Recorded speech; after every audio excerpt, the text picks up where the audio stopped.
95% de quem somos quando temos 35 anos é um conjunto memorizado de comportamentos, reações emocionais, hábitos inconscientes, atitudes, crenças e percepções programadas. Isso funciona como um programa de computador.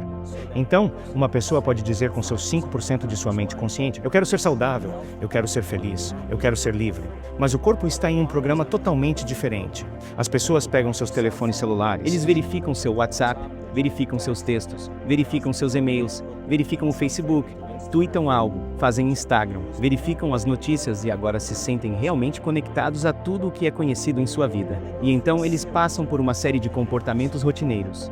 Eles saem da cama do mesmo lado, vão ao banheiro, tomam uma xícara de café, tomam banho, se vestem, dirigem para o trabalho da mesma maneira, fazem as mesmas coisas, veem as mesmas pessoas, apertam os mesmos botões emocionais, e isso se torna rotina e se torna um programa. Então agora eles perderam seu livre-arbítrio para um programa, e não há nenhuma mão invisível fazendo isso com eles. Então, quando chega a hora de mudar, a redundância desse ciclo se torna um programa subconsciente. A maioria das pessoas espera por crises, traumas, doenças ou diagnósticos, você sabe. Elas esperam pela perda, alguma tragédia para decidir mudar. Minha mensagem é: por que esperar? Você pode aprender e mudar em um estado de dor e sofrimento, ou pode aprender e mudar em um estado de alegria e inspiração. Acho que agora o legal é que as pessoas estão acordando. Se você não está sendo definido por uma visão do futuro, então você fica com as velhas memórias do passado e será previsível em sua vida. Como você pensa e como se sente, cria seu estado de ser. Fechando os olhos e ensaiando mentalmente alguma ação. Se você está realmente presente, o cérebro não sabe a diferença entre o que você está imaginando e o que está experimentando. Então você começa a instalar o hardware neurológico em seu cérebro para parecer que o evento já ocorreu. Agora, seu cérebro não é mais um registro do passado. Agora é um mapa para o futuro. E se você continuar fazendo isso, preparando-o dessa maneira, o hardware se torna um programa de software. E quem sabe, você pode começar a agir como uma pessoa feliz. E então eu acho que a parte mais difícil é ensinar emocionalmente ao nosso corpo como será o futuro antes da experiência real. A parte mais difícil da mudança não é fazer a mesma escolha que você fez no dia anterior. E no momento em que você decidir fazer uma escolha diferente, prepare-se porque vai ser desconfortável.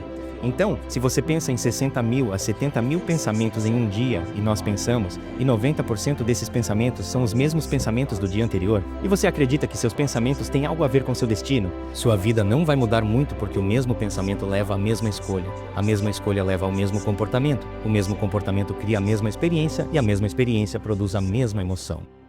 Um hábito é um conjunto redundante de pensamentos, comportamentos e emoções inconscientes automáticos que são adquiridos por meio da repetição. Então, se você pensar sobre isso, as pessoas acordam de manhã, começam a pensar em seus problemas. Os problemas são circuitos de memórias no cérebro.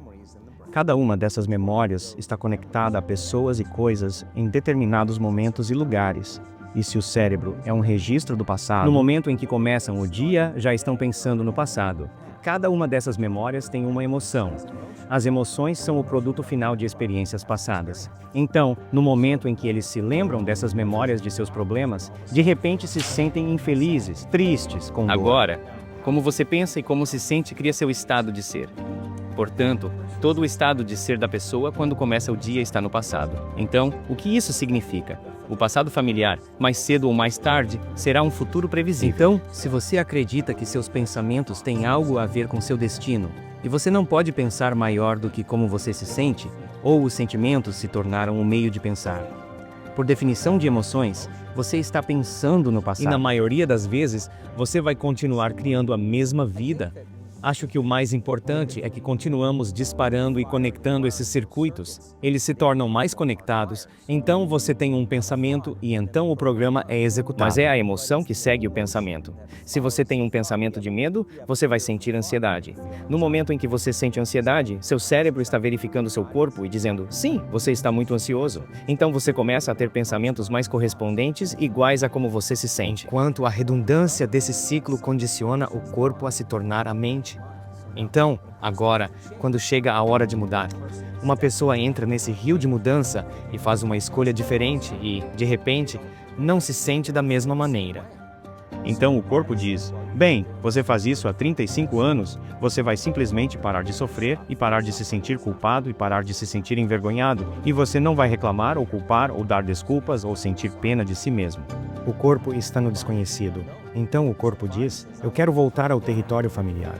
Então o corpo começa a influenciar a mente e diz: comece amanhã. Você é muito parecido com sua mãe.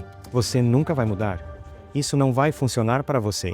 Isso não parece certo. E então, se você responder a esse pensamento como se fosse verdade, esse mesmo pensamento levará à mesma escolha, que levará ao mesmo comportamento, que criará a mesma experiência, que produzirá a mesma emoção. Quanto mais forte for a reação emocional que você tiver a alguma experiência em sua vida, maior será o quociente emocional. Mais você prestará atenção à causa. No momento em que o cérebro coloca toda a sua atenção na causa, ele tira um instantâneo, e isso é chamado de memória. Portanto, as memórias de longo prazo são criadas a partir de experiências altamente emocionais. Então, o que acontece então é que as pessoas pensam neurologicamente dentro do circuito dessa experiência e se sentem quimicamente dentro dos limites dessas emoções. E assim, quando você tem uma reação emocional a alguém ou algo, a maioria das pessoas pensa que não consegue controlar sua reação emocional. Bem, acontece que se você permitir que essa reação emocional, chamada de período refratário, dure horas ou dias, isso é chamado de humor. Diga a alguém: ei, e aí? Você diz: estou de bom humor. Bem, por que você está de bom humor? Bem, isso aconteceu comigo há 5 dias e estou tendo uma longa reação emocional. Se você mantiver a mesma reação emocional por semanas ou meses, isso é chamado de temperamento. Por que ele é tão amargo? Eu não sei. Vamos perguntar a ele. Por que ele é tão amargo? Por que você está amargo? Bem, isso aconteceu comigo há 9 meses. E se você mantiver a mesma reação emocional por anos a fio, isso é chamado de traço de personalidade. E assim, aprender a encurtar seu período refratário de reações emocionais é realmente onde o trabalho começa. Então, as pessoas, quando têm um evento, o que elas fazem é ficar se lembrando do evento, porque as emoções dos hormônios do estresse, as emoções de sobrevivência, estão dizendo para prestar atenção ao que aconteceu, porque você quer estar preparado se isso acontecer novamente. Então, à medida que você se familiariza com os pensamentos, os comportamentos e as emoções do velho eu, você está aposentando esse velho eu.